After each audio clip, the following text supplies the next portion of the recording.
Welcome. You're listening to the Malcontent News Russia-Ukraine War podcast, the show that cuts through the fog of war and updates you about the ongoing conflict in Ukraine. With your host, Linnea Hubbard.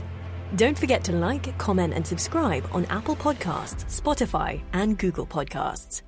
I'm Linnea Hubbard, and today is Saturday, November 26th, 2022. It's been 3,195 days since Russia occupied Crimea on February 27th, 2014, and 276 days since the large-scale invasion of Ukraine began. Today's podcast looks at what happened yesterday in the Russia-Ukraine war. The Malcontent News Russia-Ukraine War update is compiled by our team from around the world. Today's report includes information from direct contacts in Ukraine and their proxies, Russian Ministry of Defense reports, the General Staff of the Armed Forces of Ukraine reports, Operational Command South of Ukraine, open source intelligence, our in-house team of analysts and geolocation experts, and pro-Ukrainian and pro-Russian mill bloggers and social media accounts with a track record of trying to be accurate. We have one mission: to report the truth, because the truth matters. Let's start with our assessment of the current status of the war. First, we assess that the risk of terror attacks on civilians and civilian infrastructure remains high and will not stop until the Ukrainian electrical grid and natural gas network are completely destroyed or Russia's supply of missiles and drones is exhausted. Second, we maintain that the risk of a nuclear accident caused by the de-energization of Ukrainian nuclear power plants caused by Russian electrical infrastructure destruction is possible. Third, we maintain that Russia is conducting stealth mobilization and may be preparing for the second wave of partial mobilization in January 2023. Fourth, we assess the slowdown in combat operations on multiple axes will end in the next 15 to 30 days, with winter weather conditions expected to sweep across most of Ukraine. Fifth, we maintain that neither belligerent will institute a winter pause. Sixth, we maintain that President Putin's inner circle is actively targeting Russian Minister of Defense Sergei Shoigu for dismissal and replacement due to continued military failures in Ukraine. Seventh, we maintain that Russian President Vladimir Putin is facing unrest inside and outside the Kremlin. If there continue to be military failures, there is a remote chance Russia could face a regime change. Eighth, we maintain that the Russian military within Ukraine is combat ineffective and can only mount effective defensive operations. Ninth, we maintain that the private military company Wagner Group is spread too thin due to its expanding role in the Donetsk Oblast and the revelation of crippling battlefield losses. 10th, we maintain that Ukraine holds the battlefield initiative, forcing Russian troops to remain in a defensive posture. And finally, we assess that the threat of Russian forces in Belarus crossing into Ukraine has diminished, but remains a possibility in the next 45 to 75 days. Let's get some regional updates, starting with Kherson and Zaporizhia. Russian forces are increasing their systematic shelling of the city of Kherson, with a 5-fold increase in artillery strikes from November 24th. Attacks targeted civilians and civilian infrastructure, with 78 areas being hit, killing 15 people and wounding 35. The suburb of Antonivka, east of Kherson on the Dnipro River, was also shelled with cluster munitions. Due to the increasing attacks on civilians, Operational Command South, or OCS, announced that hospital patients are being evacuated from the city. The Children's Hospital was already evacuated, with patients moved to Mykolaiv, and psychiatric patients at another facility being moved to Odessa. In Russian-occupied Chaplinka, there were social media reports and a claim by mercenaries with War Gonzo of a rocket attack by HIMARS. Oddly enough, on the same day, the General Staff of the Armed Forces of Ukraine, or GSAFU, reported Russian troops had been deployed to the town. Russian sources also reported HIMARS strikes in Skadovsk and artillery strikes in Novokakhovka. The Zaporizhia nuclear power plant continues to operate in a challenging environment. On November 24th, the International Atomic Energy Agency, or IAEA, reported the plant had been reconnected to the Ukrainian electrical grid and was no longer operating on emergency generators. Oleksandr Staruk, Zaporizhzhia Oblast administrative and military governor, reported the area around the plant was shelled late on November 24th, once again knocking out power. The plant briefly operated on 4 emergency generators, with reactor 5 and 6 having been brought to a cold shutdown state during the earlier outage. Power connections were restored, and the plant is again operating using external power. The GSAFU reported that employees of Rosatom were preventing Ukrainian workers who refused to sign work contracts with their company from entering ZNPP, compromising plant safety and in defiance of the IAEA. On the Zaporizhzhia-Donetsk administrative border, the Russian Ministry of Defense repeated the claim that Ukrainian forces are attempting to retake Novodarivka and suffered losses, without evidence of any kind. None of the semi-reliable Russian mill bloggers echo the claim, and neither Ukrainian nor neutral sources report any fighting on the Zaporizhzhia axis. Pictures and video showed the aftermath of Russian Smerch rockets, loaded with cluster munitions and fired by multiple launch rocket systems, or MLRS, and S-300 anti-aircraft missile strikes on the city of Zaporizhzhia. A psychiatric hospital had its windows blown out, forcing 270 patients and the medical staff to relocate. The facility was attacked a second time, completely destroying the maintenance building. Earlier this week, we reported that an S-300 missile complex in Zeleny Yar, Zaporizhzhia, was destroyed by rockets fired by HIMARS. In the same town, the GSAFU reported that 20 Russian troops were killed and 15 wounded, and 2 trucks were destroyed. Ivan Fedorov, the exiled mayor of Melitopol, reported a Russian ammunition depot in Mikhailivka was destroyed, causing an ammunition cook-off that lasted for hours. The GSAFU reported that an attack on the Vasiliivka Rayon wounded up to 130 Russian soldiers and destroyed 7 pieces of equipment. In our assessment, this likely references the strike on Mikhailivka. After the strike, Russian forces reportedly conducted, quote, furious reprisals on the town's residents, raiding every home and taking people into custody, in some cases for having articles of clothing that were blue and yellow. The GSAFU also reported an ammunition depot in Melitopol was destroyed, injuring up to 50 Russian troops. We cannot, however, confirm the veracity of the report, and NASA Fire Information for Resource Management Systems, or FIRMS, remains blinded due to poor weather in Ukraine. Quick sidebar here, NASA FIRMS is a heat map. So when the sky is clear, our team can use data from NASA FIRMS to spot thermal anomalies that align with combat reports from all sources. Mercenaries with the Russian mill blogger source Rybar claimed that a concentration of troops with the 65th Motorized Infantry Brigade in Orikhiv were shelled. There were no reports of casualties, and the Russian MOD did not repeat the claim. Okay, another quick sidebar. In an interview, Mikhail Zvinchuk, a former press office employee for the Russian Ministry of Defense, revealed he is the founder of the Rybar social media channels. In the same interview, he claimed that his channel had created a network of spies engaged in espionage within Ukraine.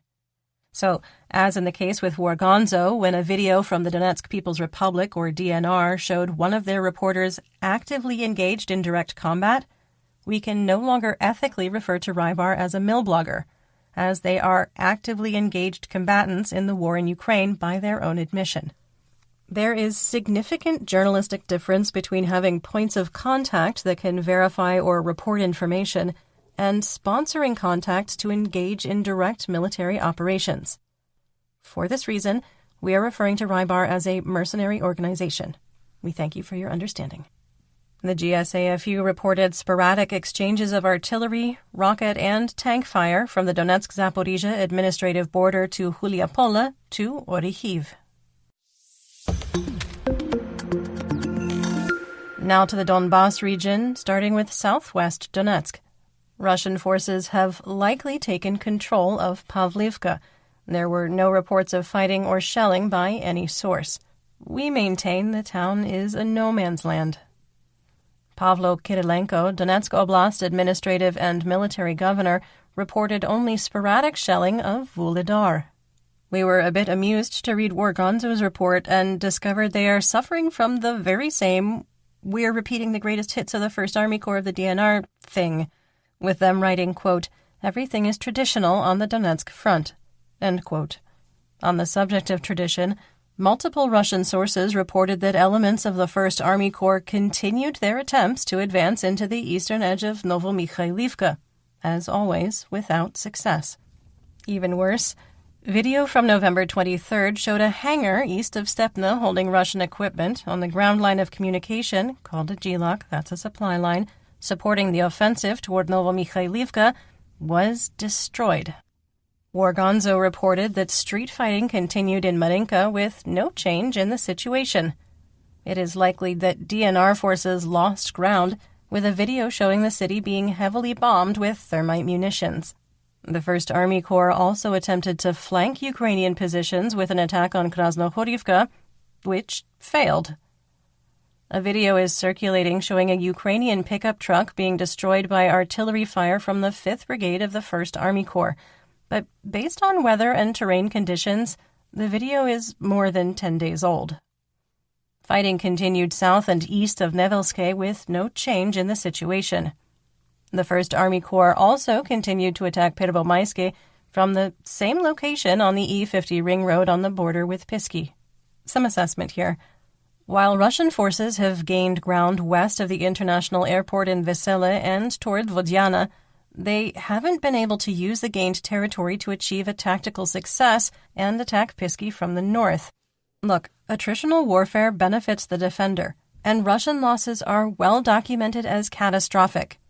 Honestly, we can't determine if the lack of attempts to advance from the north is due to a lack of resources, unknown disadvantages, or rigid thinking from Russian military commanders. But continuously pushing conscripts and mobics into the same well-established defensive positions for nearly 3 months makes absolutely no military sense. Russian forces continue to target Ukrainian electrical infrastructure, with a transformer farm in Kurychivka damaged in an overnight strike. The areas in the western parts of the Russian-occupied city of Donetsk continue to be shelled, with reports of civilian casualties. Russian-occupied Horlivka was also shelled on November 25th. The People's Militia of the DNR Telegram channel released their 5 o'clock follies, claiming their forces destroyed 5 tanks, 3 D-30 152mm howitzers, and 5 units of, quote, armored and automotive vehicles. The Russian MOD reported 2 tanks destroyed in Donetsk during the same period. Ukrainian forces carried out 178 fire missions on the occupied territories. An explosion in Russian-occupied Mariupol destroyed an armored car near the occupation administrative building, killing 1 combatant and wounding 2 others. The Ukrainian resistance did not take credit for the blast, which obliterated the vehicle. In northeast Donetsk, PMC Wagner continues to suffer catastrophic losses east of Soledar in Bakhmut, with little to show after 4 months of attacks. The GSAFU reported that Ukrainian forces successfully defended Yakovlivka and Soledar. The Russian MOD claimed Ukrainian forces attempted a counterattack in Bakhmutska and claimed, without evidence, that it was unsuccessful. We geolocated a video last week showing that PMC Wagner had been pushed almost to the northern edge of Pokrovsk. The GSAFU also reported fighting with mercenaries east of Bakhmut, with Rybar reporting intense fighting along the E40 highway strongholds and no change in the situation. Fighting conditions are brutal for both belligerents. However, Ukrainian forces can rotate into Bakhmut and Soledar to get warmed up and clean off the mud. The casualties that Russian forces are suffering on the same front are beyond catastrophic. There is a graphic video from the E40 highway that some viewers may find disturbing. You can watch it by clicking the link in our full situation report on Patreon. In another rare moment of unintended commiseration, Wargonzo wrote, quote, on the southern outskirts of Bakhmut, PMC Wagner was attacked from the side of Opitne, not to be confused with the settlement of the same name near Donetsk, end quote. We have nothing to add except that the GSAFU confirmed fighting in the village located 4 kilometers south of Bakhmut. Russian forces shelled Kramatorsk, targeting medical facilities and civilian housing. During the middle of the day, the city was hit again, targeting the industrial region and injuring one person.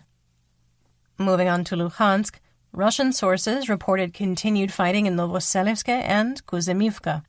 Russian forces continue pushing Mobiks into Ukrainian positions to hold back further advances while suffering unsustainable losses.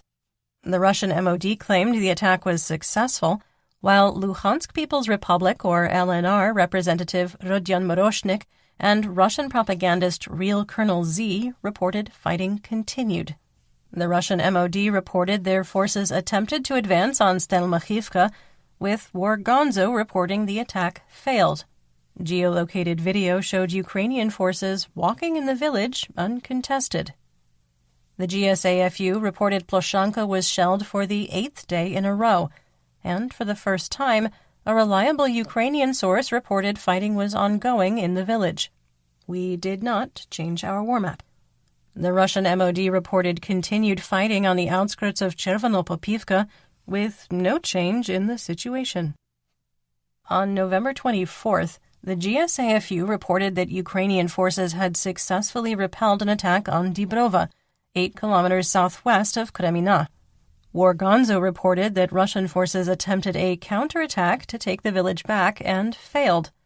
And Serhiy Haidai, Luhansk Oblast administrative and military governor, reported, quote, "Under Svatova and Kremina, our military is successful." End quote. Based on the reports from both belligerents, we moved the line of conflict northeast and consider the village contested. Governor Haidai also reported that fighting east of Bilohorivka, the one in Luhansk, continued, reducing the town to ruins after 7 months of continuous fighting. Shelling, rockets from MLRS, and HIMARS strikes continue to pound Russian positions in Svatova, rendering the town useless as a logistics hub. PMC Wagner continues construction on the so-called Wagner Line near Svatova, building trenches, berms, reinforced trenches, and our very favorite half-height dragon's teeth, also known as cope cones. Some assessment here. Although we believe that both belligerents will launch winter offensives, Russian forces have been forced to take a defensive position along most of the line of conflict, including throughout Luhansk.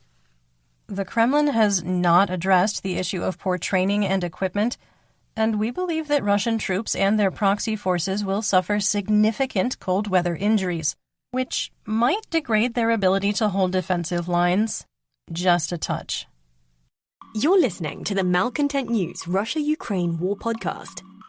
Our team of journalists, researchers, and analysts is funded by readers, listeners, and viewers just like you. To support independent journalism, please consider becoming a patron. You can find us on patreon.com/Malcontent News. In the Chernihiv, Kharkiv, and Sumy region, Ukrainian sources reported fighting in Vilshana, 14 kilometers northeast of Kupiansk, for the 2nd day in a row. Based on the reports, we find it highly unlikely that Russian troops are established in Liman Pirshi and have coded the settlement as contested. And yes, we know we walked this same claim back at the beginning of the week. A video was released showing a small Russian convoy that had been destroyed in Kiselivka. The video is recent, while the attack on the column, which included a T-90M tank, was earlier in the month when the settlement was still contested. Dmytro Zhivitsky, Sumy Oblast administrative and military governor, reported that the Hromadas of Znobnovhorodsk and Shalakhin were shelled and hit by rockets fired by MLRS by Russian forces. The barrage landed close to the international border, and no damage or injuries were reported. The town of Seredina Buda, located on the Russian border, was shelled late on November 24th with mortar rounds landing in a residential area. A 2-story and 5-story apartment building were damaged, and a home was destroyed. Residents moved to the basements during the attack, preventing any serious injuries. The GSAFU reported the villages of Khay, Khinivka, and Yasna Polyana in Chernihiv were attacked with artillery fired from across the international border. There was no additional information at the time of recording. In the Kyiv region, the main Directorate of Intelligence of the Ministry of Defense of Ukraine, or GUR, dismissed rumors that a combined task force of Russian and Belarusian troops will attack Kyiv between November 28th and 29th. The GUR wrote, quote, "The purpose of such a special information operation is to provoke Ukraine to transfer a significant part of its troops to the border with Belarus, in order to weaken the offensive potential of the armed forces in the east and south of Ukraine, and at the same time to show Belarusians the alleged intentions of our state to attack the territory of Belarus, thereby provoking Belarusians to enter the war." End quote. Oleksandr Pavliuk, the commander of the forces and means of defense of the city of Kyiv, said that at the moment Russia and Belarus do not have an adequate force to attack the city from a northern direction. "We continue to assess that if there is an attack on Ukraine from Belarus, it will be in western Ukraine toward Rivne. We also believe the chances of an invasion remain very low, but a possibility in the upcoming winter months." Moving on to the Black Sea, Crimea, Mykolaiv, and Odessa region. At the time of recording, OCS reported 11 ships of the Black Sea Fleet were on patrol, but none were capable of launching Caliber cruise missiles. Rybar reported that a Ukrainian drone was shot down near Armyansk, which is on the Crimea-Kherson administrative border and a key transportation and logistics node. Hanna Zamazayeva of the Mykolaiv Regional Council reported Ochakiv was hit by S-300 anti-aircraft missiles used for a ground attack, wounding 2 people when a residential area was struck. In the early morning hours, Vitaly Kim, Mykolaiv Oblast administrative and military governor, reported that attempts to restore power had failed and most of the region was still in the dark. 24 hours later, he reported that power had been restored along with water, internet, and reliable cellular service. The IAEA reported that the South Ukraine nuclear power plant was reconnected to the Ukrainian power grid and was producing electricity again. In western and central Ukraine, the IAEA reported that Rivne and Khmelnytsky nuclear power plants were also reconnected and beginning to produce electricity. Russian forces attacked Nikopol and Marhanets, firing almost 60 Grad rockets from S-21 MLRS.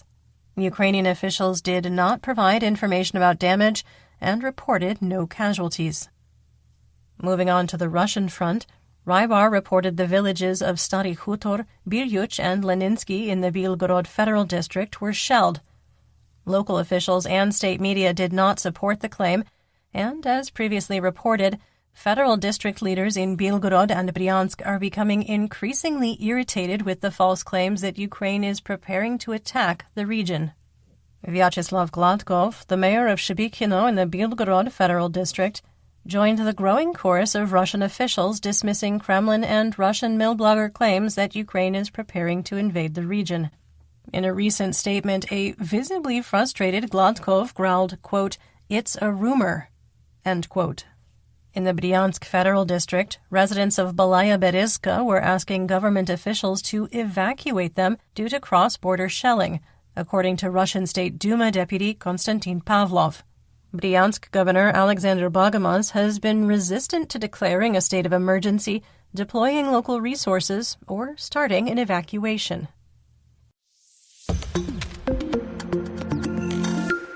Let's talk about developments theater-wide and outside Ukraine. Polish officials have concluded their investigation into the missile strike on Shevodov and have concluded that the missile that killed 2 farmers on November 15th was an errant Ukrainian air defense missile. The investigation found no evidence of a second missile strike in Poland or debris from a Russian Kh-101 cruise missile, as some sources had claimed, and we had previously dismissed as erroneous. Polish President Andrzej Duda said during an interview on Polish radio that the investigation concluded the second errant air defense missile landed in Ukraine. He reported the investigation was still ongoing, with debris undergoing lab testing. On November 21st, Kremlin spokesperson Dmitry Peskov declared, quote, "The change of power in Kyiv is not the goal of the special military operation," end quote. The Kremlin has continued to shift its position on the so-called special military operation, claiming the core goal was to secure the Donbass over the summer, and then illegally annexing Zaporizhzhia and Kherson in addition to Luhansk and Donetsk. On November 26th, the Russian State Duma Vice Speaker Boris Chernyshov said that Ukrainian civilians in Kyiv should, quote, freeze and rot, end quote. After the statement, someone off-camera asked, quote, ordinary people must rot, end quote, with Chernyshov replying, quote, ordinary people should take to the streets and end Zelensky's Nazi regime, end quote. So it appears he did not get the Kremlin talking points memo that Nazis are out and Satanists are in. Under this backdrop of confusing messaging, the Kremlin is kicking up political dust in its attempt to erode Western support for Ukraine, when Russia's intent is regime change in Kyiv and the nation's destruction. Stanislav Zarin, the Secretary of State at the Chancellery of the Prime Minister of Poland, tweeted that his nation assesses that, quote, Putin still wants to achieve his maximalist goals, and by obfuscating his real intentions, he is only misleading the Western audience, end quote. That's a lot of words to say that most people aren't buying that all Putin wants is peace. I mean, a little piece of Luhansk, a little piece of Donbass, and all of Kherson given half the chance. Ukraine has put its People's Satellite to good use, with the GUR reporting that they have been able to document the location of over 2,600 pieces of Russian military equipment across the occupied territories. Officials said the imaging would be useful in finding Russian equipment hidden in the forested regions of Ukraine. Ukrainian President Volodymyr Zelensky expressed frustration and issued rare criticism to Kyiv's Mayor Vitaly Klitschko, without naming him, over the bungled deployment of invincibility points in the city. During his evening national address, Zelensky said, quote, invincibility centers have been opened throughout the country, but I know that unfortunately the local authorities have not done a good job in every city. In particular, there are many complaints in Kyiv. Only the invincibility centers at the base of the State Emergency Service and the Kyiv railway station have been equipped properly. The people of Kyiv deserve better protection, end quote. Zelensky added that he expected, quote, quality work from the mayor's office, called the failure a, quote, desecration, and criticized false reports claiming the situation was under control. Ukraine's points of invincibility are supposed to provide free access to a heated place with food, drinks, internet access, cellular phone coverage, basic first aid, and charging stations for electronics. The deployment of more than 4,000 centers across the nation went more smoothly in other regions. Alexander Karchenko, director of the Energy Research Center for Ukraine, said the biggest blocker to restoring electrical service to impacted regions of Ukraine is damage to transmission lines and not the nation's ability to generate electricity. Russia has launched 7 attacks since October 10th, damaging 55 to 75% of the high-voltage distribution network and heavily targeting substations and transformer farms. As Ukrainian engineers continue to work to restore the shattered electrical grid, Alexei Danilov, Secretary of Ukraine's National Security and Defense Council, wrote on his Facebook page, quote, the world's second-best transformer-fighting army is now the official nickname for the Russian army, which has been heroically fighting with Ukrainian hydroelectric and thermal power plants for days. These bastards have tried to leave us without fuel and the world without grain. We will win on the electricity front as well. End quote. There's a lot of snark, a lot of salt, a lot of shade, if you will, being thrown around here, and we are absolutely here for it. NATO Secretary General Jens Stoltenberg called the attacks on Ukraine's energy infrastructure a, quote, terrible way to start the winter, end quote, adding that, quote, if we let Putin win, we will all pay a much higher price, end quote. The Secretary General vowed that assistance would continue as long as it takes and will only continue to intensify. He also added that he would, quote, demand more from NATO members to complete the transition of the armed forces of Ukraine to modern NATO standards. The Security Services of Ukraine, or SSU, broke up a ring that was helping men avoid military service by moving across the self-declared region of Transnistria, which is part of Moldova. With the help of a Ukrainian border guard, men of draft age could pay $5,500, or more if they were from wealthier families, to be smuggled into Western European countries. The SSU is continuing its investigation of the Ukrainian Orthodox Church in Bukovina, where they found manuals for Russian military equipment and Russian citizenship papers for some members of the occupation forces. Ukrainian security services said the finds prove Russian citizens are involved in the church's leadership. The GUR reported that after studying the debris from Russian cruise missiles, they determined that most of the microchips that support the Russian GLONASS guidance systems come from the United States, Canada, and 3 European nations. GLONASS is Russia's version of GPS, which the nation deployed in 1982. Microchips from United States companies Lynx Technologies, Broadcom, Qualcomm, Telit, Maxim Integrated, Trimble, and Kavli Wireless were found, as well as circuits from Sierra Wireless and Novatel from Canada, U-Blox AG of Switzerland, Septentrio of Belgium, and Antonova of the United Kingdom. The findings mirror a similar report from the Wall Street Journal on November 22nd that found 75% of the parts in Iranian-sourced Shahed-136 kamikaze drones came from North America, Western Europe, and allied nations in Asia. United Kingdom Minister of Defense Ben Wallace said Ukraine should not conduct a winter pause, telling the Daily Beast, quote, "Given the advantage that the Ukrainians have in training and in the quality of their personnel compared to the demoralized, ill-trained, and equipped Russians, it would be in Ukraine's interests to keep the momentum going through the winter." End quote. In our assessment, we agree that a winter pause is ill-advised, while recognizing the need to balance military equipment and human capital. History has shown that, since 1709 at least, Ukraine is where invading armies die in the wintertime. The self-declared leader of Belarus, Alexander Lukashenko, dismissed his Air Force and Air Defense Forces commander. A November 18th decree claimed Major General Igor Golob was released because of his age, although he's only 55. His replacement was not named. As I mentioned earlier, Mikhail Zvinchuk, former Russian Ministry of Defense press officer, revealed that he and his so-called colleague, Denis Shukin, created the social media channel Rybar. When asked about his connections to Yevgeny Prigozhin of PMC Wagner and the Prigozhin-backed publication RIA Fan, Zvinchuk admitted he was a writer for the publication. However, when pressed if the leader of PMC Wagner was financing Rybar, he refused to answer the question. A recent investigation concluded that Rybar is part of Prigozhin's vast social media and disinformation empire. Rybar's monthly operating budget is over $66,000 US. Sidebar, while I pick my jaw up off the floor, apparently spreading half-truths that our analysts have to spend hours investigating is very profitable, and we are in the wrong business. Our monthly budget is like $5,000. Ooh, what we could do with $66,000 a month. That would buy so many snacks. German Defense Minister Christine Lambrecht appears to be delaying a decision to send Patriot missile batteries originally destined for Poland to Ukraine instead.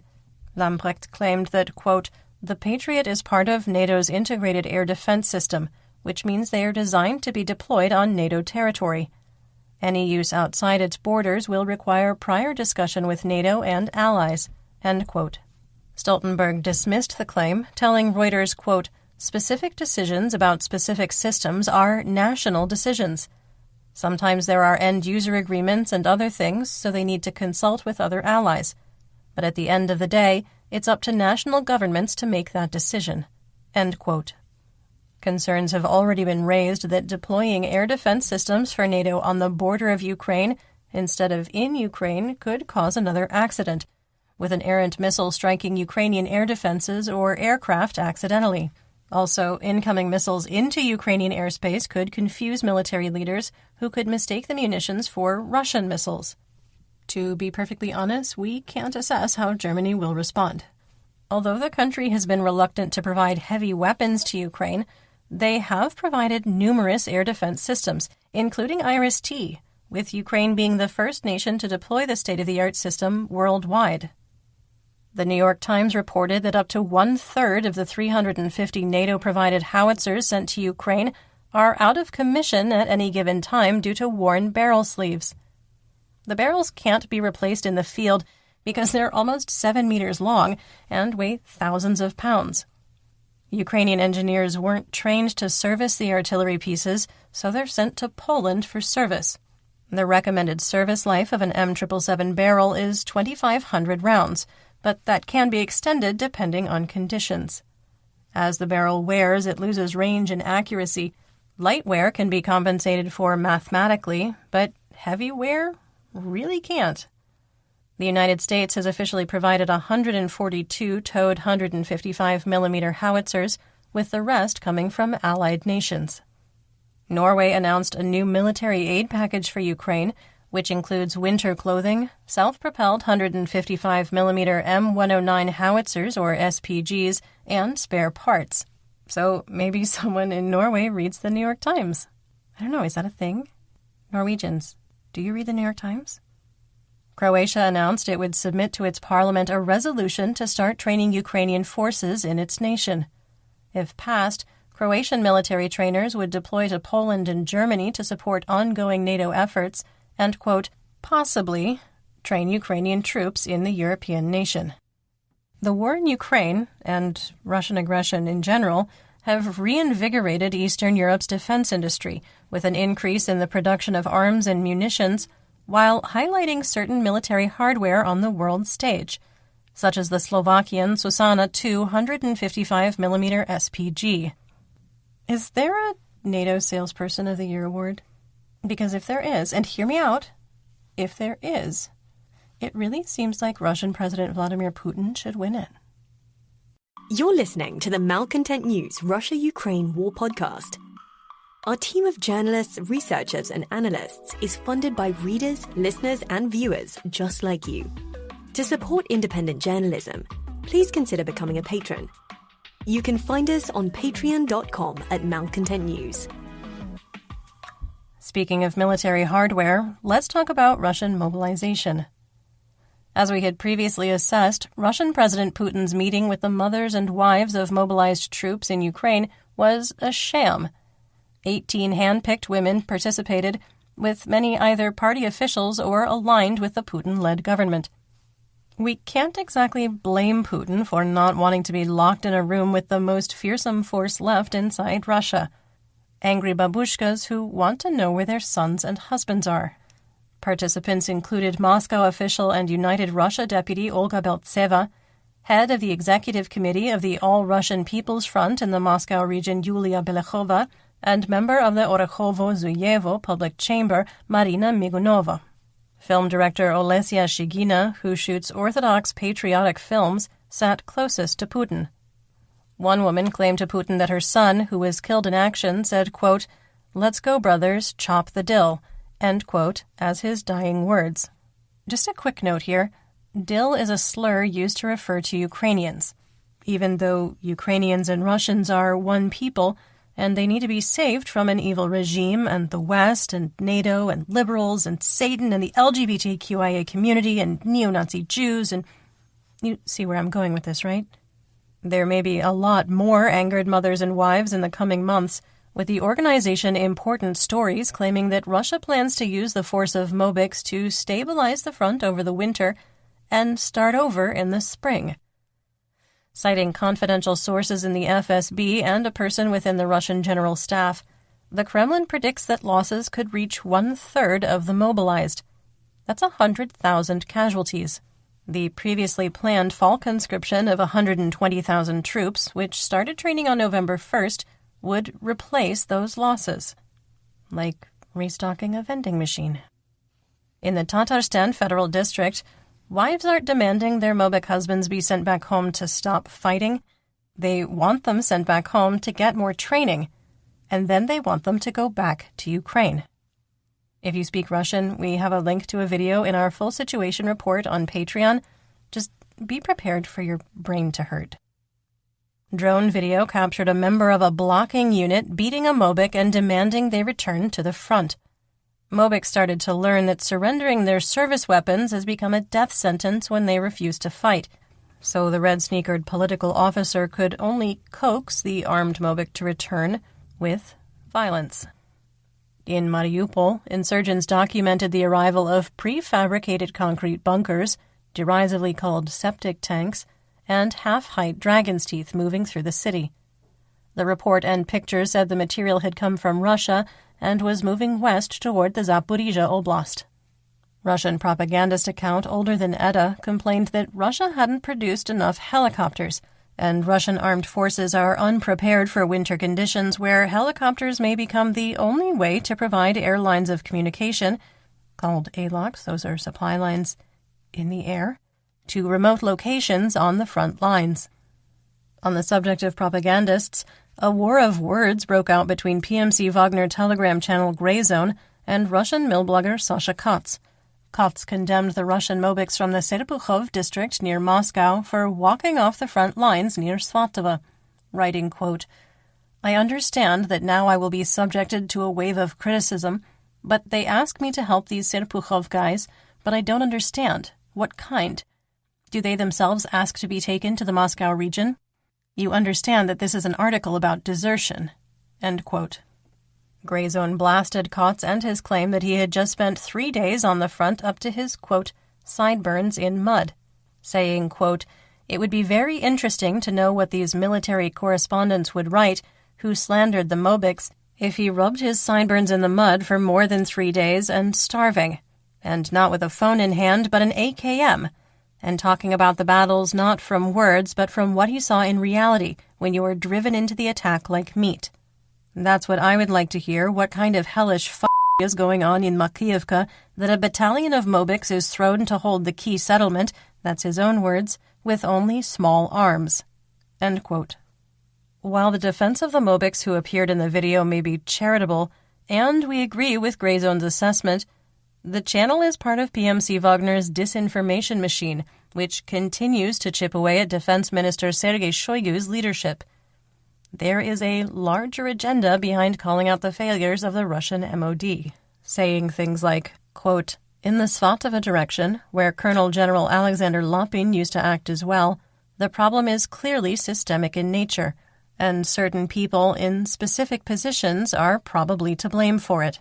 End quote. Like, that's not even subtle. Russia continues to rotate troops into Belarus, with up to 1,000 Mobiks deployed into a tent compound in the village of Babunichi near Homel.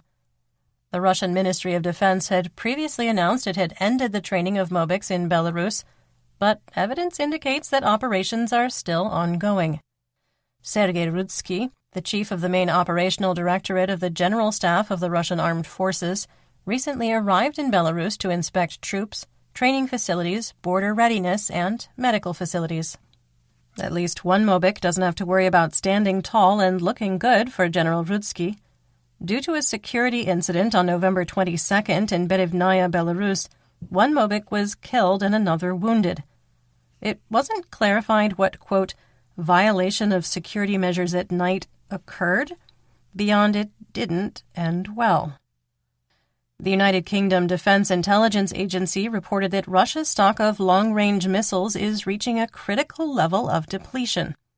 An AS-15 Kent cruise missile, which was developed in the 1980s exclusively to deliver nuclear warheads, was shot down by Ukrainian forces, with ballast substituted for an explosive.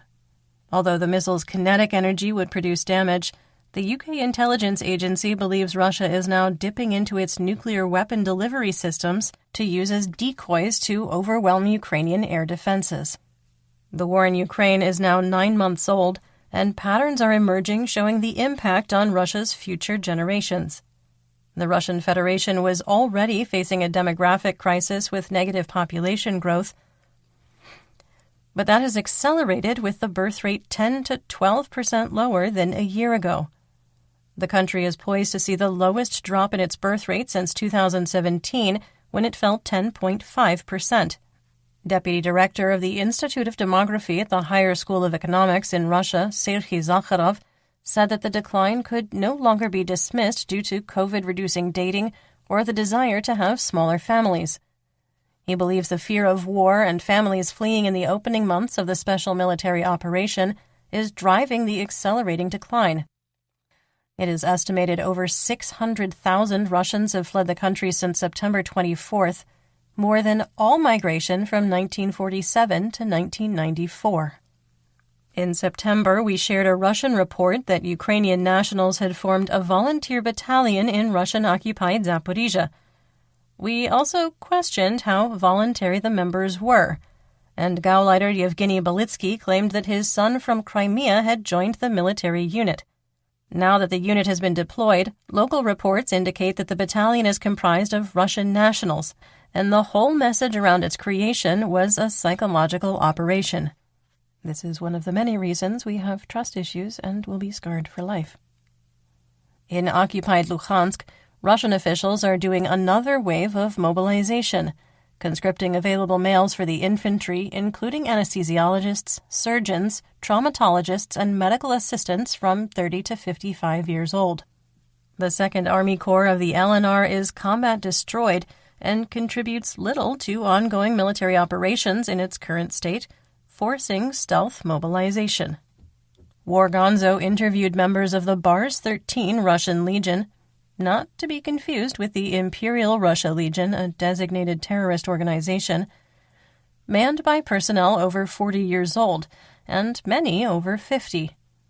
A Russian volunteer who goes by the call sign Mavro is 56 years old and decided to fight in the war after his nephew was killed in action. President Putin signed a decree to create an electronic database of conscripts, contract soldiers, and reservists by April 12, 2024. Now, if you're listening to this thinking, wait, they don't have an electronic database for this now? No, Russia does not have this. As we reported in September when partial mobilization started, this information is kept as paper records in the commissariat offices. This is why people were committing arson on recruiting centers to destroy the paper records of those eligible for mobilization. Self-declared leader of the DNR, Denis Pushilin, said on Russia 1 that the 1st Army Corps could form reserve units quickly and that despite difficult conditions was advancing, quote, along the entire front line, end quote. He said that on Russian state media with a straight face.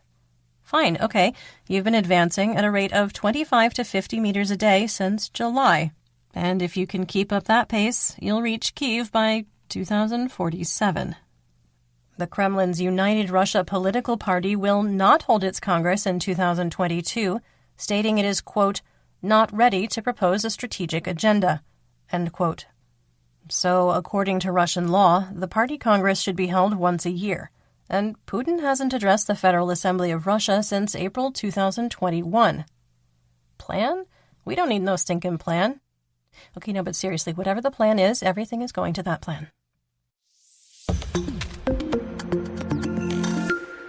In our War Crimes and Human Rights segment, we discuss events that might be upsetting to hear about. There is no graphic detail in today's report, but if you are sensitive to descriptions of human rights abuses, please feel free to skip ahead to the next segment. Timestamps are in the description. Russia and Ukraine completed their 3rd prisoner of war exchange in the last 3 days, with 9 Ukrainian soldiers traded for 9 Russian troops.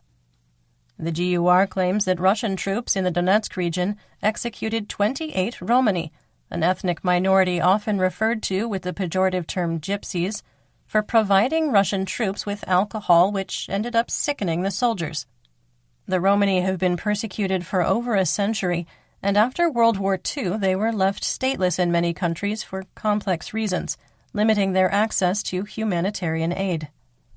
How about some good news involving love? A Ukrainian woman drove 700 kilometers despite the energy crisis and difficulty getting fuel to join her fiancé on the front lines, to get married. Volodymyr and Maria, last names withheld for operational security, have been apart since April, when he joined the armed forces of Ukraine. Volodymyr couldn't get leave, and out of the blue, he called his beloved and proposed over the phone. Their wedding photos were taken in a safe area close to the front lines, including a picture of Maria in her white wedding dress in a muddy trench.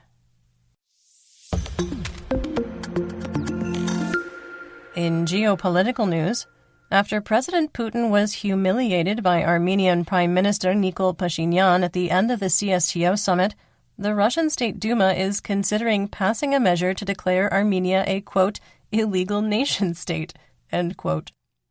Pashinyan refused to sign the CSTO summit agreement at the end of the meeting on November 24th, shocking Putin so much that he dropped his pen, with the Armenian leader calling the meeting a, quote, fiasco, and CSTO, quote, worthless. The Duma threats are empty, given that Russia didn't have the military resources to honor an Article 4 request for mutual aid when Azerbaijan invaded Armenia on September 12th. Not satisfied with threatening war against NATO and Armenia, the Russian State Duma added Kyrgyzstan to the list. Speaker of the Kyrgyz parliament, Nurlan Shakyev, set into motion the urgent need to rename cities and towns in the nation that still have Soviet-era names and to, quote, develop the speaking of the national language and honor our heroes, end quote. Russian state media is openly suggesting invading Kyrgyzstan, home to the Russian Federation space program and its largest uranium ore provider. Kyrgyzstan did not participate in the so-called CSTO Indestructible Brotherhood military exercises on October 11th and is widely believed to be positioning itself to leave the organization in 2023. Some assessment here. The CSTO is equivalent to NATO if you ordered NATO from Wish, with the only member with any military teeth being the Russian Federation. The actions by Prime Minister Pashinyan on November 24th have likely mortally wounded the six-member pact. Russia's influence as a world power is dissolving on the geopolitical stage, with Turkey thawing relations with Armenia and the Armenian government reaching out to the United States. Kyrgyzstan shares a border with China, a ready-made ally to its south. United Kingdom Foreign Secretary James Cleverly visited Kyiv for the first time and held talks with Ukrainian President Zelensky. During the meeting, Cleverly announced the UK was providing another aid package worth £3 million, including 24 ambulances, 11 emergency vehicles, and 6 armored cars. Hungarian President Katalin Novak will become the highest-ranking representative of the nation to visit Kyiv since Russia's wide-scale invasion on February 24th.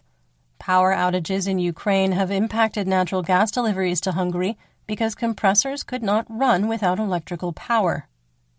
In response to the sledgehammer with fake blood and a tooth sent to the European Union Parliament by PMC Wagner founder Prigozhin, the Ministry of Foreign Affairs of Estonia, Urmas Reinsalu, sent handcuffs to The Hague to await the arrival of the private military company leader. Serbia and Kosovo have reached an agreement over an automotive license plate spat that brought the two nations to the brink of war.